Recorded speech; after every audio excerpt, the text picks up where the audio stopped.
Greetings mga migs! Welcome back sa Buhay na Salita TV. So heto na naman tayo sa ating episode na Tanong Mo, Sagot Ko.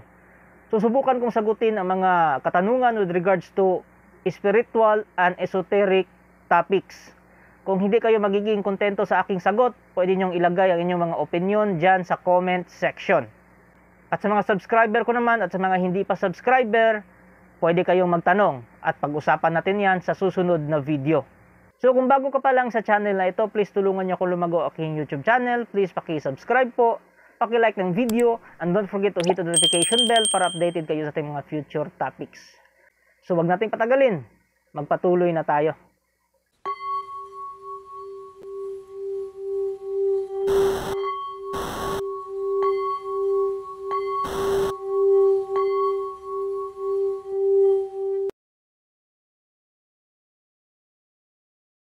Ang ating unang tanong ay mula kay Daireen Magandan.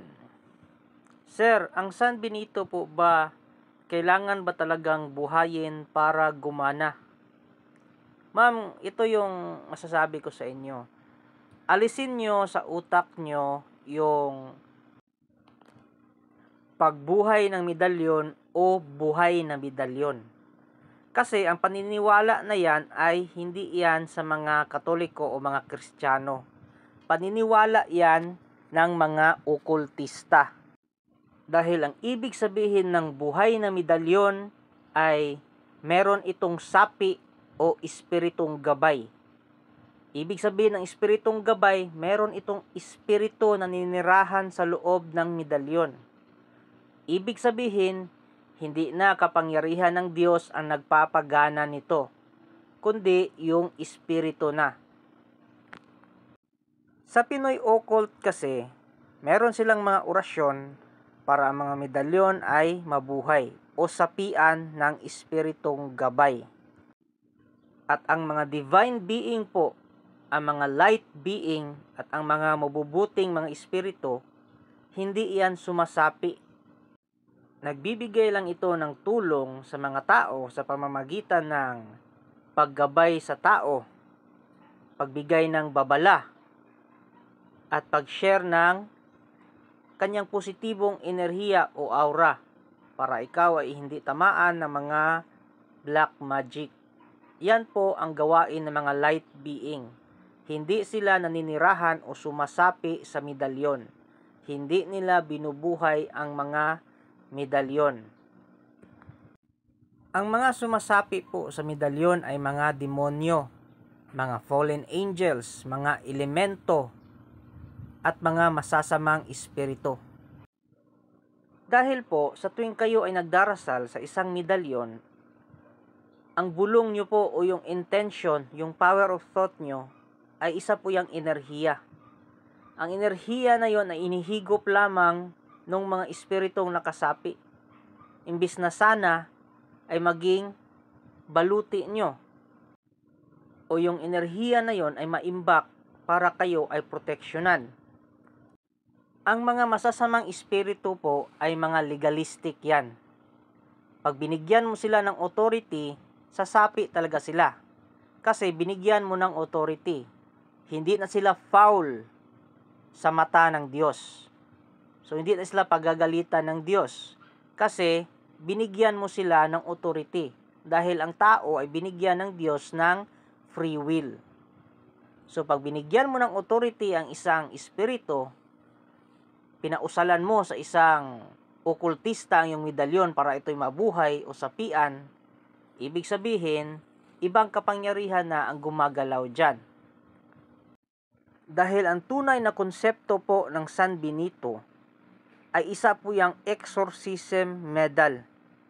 Kahit pa usalin nyo ang exorcism prayer ng San Benito, kung ikaw lang din naman ang nagbigay ng authority sa fallen angel na sumapi, hindi iyon mababaklas at mawawalang bisa ang exorcism prayer ng San Benito. Dahil binigyan mo ng authority ang kalaban na ang medalyon mo ay sapian nila. Ganito ang gawin mong mindset. Imbis na isipin na ang medalyon mo ay buhay, isipin mo na ang medalyon mo ay kargado ng enerhiya ng banal na espiritu. yung grasya ng Espiritu Santo. Yun dapat ang mamamahay o maging charge ng medalyon mo. Kasi parang cellphone lang yan. Yung power of thought mo, driven by the power or grace or energy ng Holy Spirit, maiimbak yan doon sa medalyon. At yun ang effective na panlaban sa mga masasamang espiritu. Ang pangalawang tanong ay mula kay Sir Edward at pwede rin itong idugtong doon sa tanong ni Ma'am Dairin. Dapat po bang ipuder sa San Benito ang Salumtum Mundi? Tiway po. Ang masasagot ko ay hindi. Dahil ang Salumtum Mundi ay hindi na si San Benito ang tinatawagan, kundi yung tatlong persona ng mga okultista, yung Imok, Gidok, at Dok. Yan po ay hindi turo ng simbahan. Yan po ay ang mga salita o mga spells na ginawa ng mga okultista. And usually sa mga spells ng mga okultista ay mula sa bulong ng mga espiritu. Ibig sabihin, hindi nila alam kung anong espiritu ang bumubulong sa kanila nung binigyan sila ng spell na yon. Which is sa paniniwala nila na equivalent daw yon o counterpart daw yon ng Holy Trinity.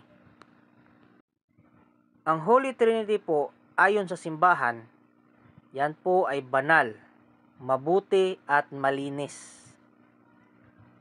Pero paano masasabi ng mga okultista na ang Imok, Gidok, Dok ay malinis na Holy Trinity na kung ang spell din na yan yung ginagamit sa orasyon ni Haring Nunong Kamatayan para ikaw ay humiling sa isang tao na mamatay. Isa yan sa mga dugtong ng mga orasyon. Sa mga gumagamit ng bungo, tapos orasyon ni Nunong Kamatayan, alam nila to. Alam nila ang EGD. Kung mayroong mga nagmamagaling dyan na gumagamit kuno ng Haring Nunong Kamatayan tapos hindi nila alam ang orasyon na yan, mga peke yon. Mga sinto-sinto lang yan na uma-idolize kay Nunong Kamatayan. Mga kulang-kulang. Kasi kulang sa pagsasaliksik, kulang sa aral. Kasi bago mo tawagin yung tatlong pangalan o tatlong persona ni Haring Nunong Kamatayan, uunahin nila yung Imok, Gidok, Dok. Tapos isunod nila yung Sangto, yung tatlong pangalan ni Nunong Kamatayan. Kaya ngayong iba, sinasabi nila bakit naghihirap sila or minamalas sila sa buhay, tapos yung gamit nila ay San Benito. Dapat daw maganda yung buhay nila kasi San Benito yung gamit nila. It's because mali yung dasal na ginagamit mo sa inyong San Benito.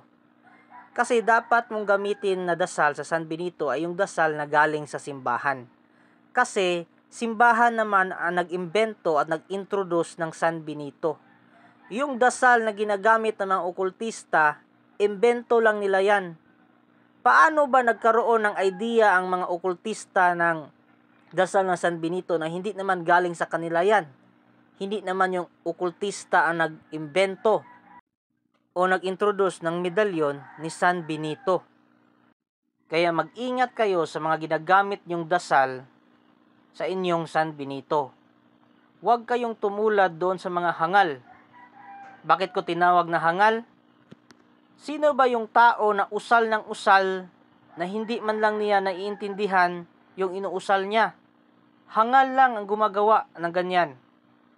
Kaya kayo, huwag kayong hangal. Ang gamitin nyo na dasal sa San Benito nyo ay yung galing sa simbahan. Ilalagay ko sa comment section at sa description yung link ng copy. Kasi meron akong copy ng dasal ng San Benito. Nabili ko yon doon sa monasteryo ng San Benito sa Digos City. At meron silang papel na binigay, nakalakip doon sa medalyon na may kasamang dasal. Ang pinapatungkulan po doon ay si God the Father at si San Benito through Jesus Christ. Wala kang tinatawagan na ibang pangalan.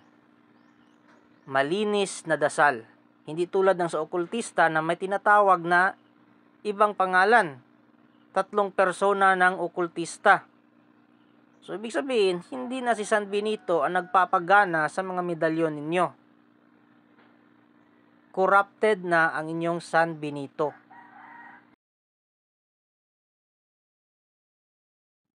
Ang pangatlong tanong ay mula kay Pilot Journey. Para po ba mabasbasan ang Saint Benedict kahit mawisikan lang po ng holy water?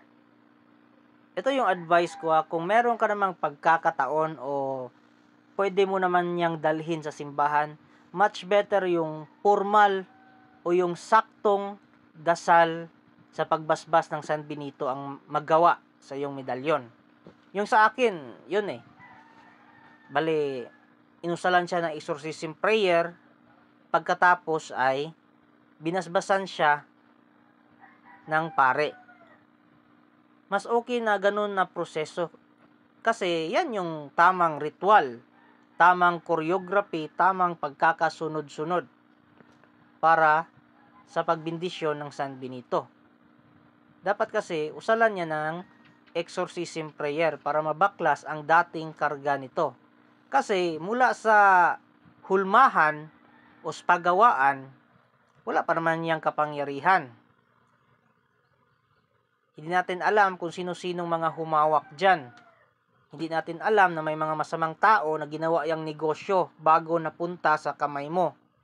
So, dapat, yung negative energy na yon mabaklas muna. So, much better na dalhin mo sa isang pare. Mas maganda kung exorcist priest talaga yung nagbindisyon sa San Benito mo. Jackpot ka doon. Pero for the meantime, sabihin natin na busy ka or wala kang pagkakataon na makahanap ng simbahan o pare. So for the meantime, gamitin mo lang yung tamang dasal. Tapos hugasan mo ng holy water. For the meantime lang hindi mo yan pwedeng gawin forever. Kung meron kang pagkakataon na madala mo yan sa simbahan at mapabindisyonan sa isang pare, yun yung recommended na way para sa akin.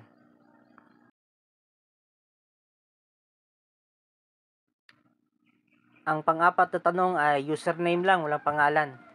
May nabili akong San Benitong Ermitanyo. Safe po ba gamitin ang medalyon na to? Please answer.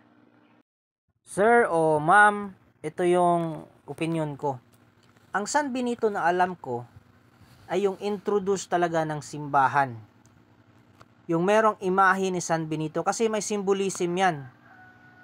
Yan yung imahe na nagpakita sa isang monghe at binigyan ng mensahe kung paano talunin ang mga masasamang espiritu o yung dragon. Yan yung imahe ni San Benito na nagpakita sa kanya, sa kanyang vision. Nakatayo. Sa isang kamay, merong hawak na libro. Sa isang kamay, merong hawak na cross. So yung sinasabi mong ermitanyo, kaninong vision yan? Sa kanino yan nagpakita? Kasi ang daming version ng San Benito pagdating sa mga okultistang Pinoy Merong ermitanyong nakaupo. Baka sa sunod niyan, meron ng ermitanyong nakatuwad. Bago kayo bumili ng San Benito, alamin nyo muna kung ano yung mga simbolismo o yung mga kahulugan ng mga mensahe na nakaimprenta sa medalyon. Kasi yung San Benito na ginagamit ko, yung imprenta na nasa kanya, yun talaga yung vision na nagpakita sa isang pare, sa isang monghe. So, yun yung para sa akin ang legit. Kasi yun yung forma o tindig ni San Benito nung nagpakita siya. Ang last question ay mula na naman kay Pilot Journey. Last question. pwede po ba gumana ang Saint Benedict Medal kahit hindi pa nabasbasan pero dinadasalan naman? Para sa akin, possible, pwede. Lalong-lalo na kung ginagamit mong dasal ay malinis.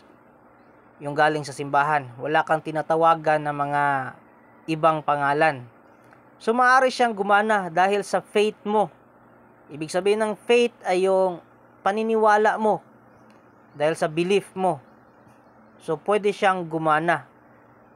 Pero para sa akin, it will take time. It's because yung positive energy ng faith mo, yung power of thought mo, hindi yun basta-basta ang naiimbak doon sa medalyon. Lalong-lalo na kung may humawak dito na may negative energy. So, babaklasin pa yon ng power of thought o yung positive energy na nanggaling sa'yo. So, para sa akin, mas pabor pa rin ako sa binditado ng isang pare. Or kahit isang lay minister, subukan nyo magpa-deliverance prayer sa isang object. Yung object na yon ay yung San Benito, kung pwede. Pero recommended ko talaga yung na-exorcise siya ng isang pare tapos na-bless pagkatapos ng exorcism prayer. Kasi para sa akin, panatag na yung loob mo, wala ka ng kaba, malakas na yung faith mo na talagang gagana yan. Kasi dumaan na siya sa tamang proseso. Pero kung sasagutin ko yung tanong mo, pwedeng mangyari yan. Dahil sa iyong paniniwala, dahil sa malinis ang iyong hangarin. Pero wala namang masama. Sabihin natin, gumana na yan. Tapos, bindisyonan mo sa pare. Wala namang masama. Kasi, malinis naman yung intensyon mo during sa pagkakarga mo ng San Benito. At saka, malinis din naman ang intensyon mo, bakit mo pinabindisyonan sa pare. So, yan, tulad ng sabi ko kanina, na for the meantime, hugasan mo muna ng holy water. Tapos, dasalan. Pero pag may pagkakataon ka na mapabindisyonan yan sa isang pare, go for it. Yan lang yung masasabi ko. Salamat sa mga tanong. So, ayun mga migs, kung meron kayong mga opinion o dagdag na mga sagot, i-comment nyo lang dyan sa comment section. O kung meron kayong tanong, i-comment nyo lang dyan para pag-usapan natin sa ating future topics. So, kita kits, until next topic. Thank you.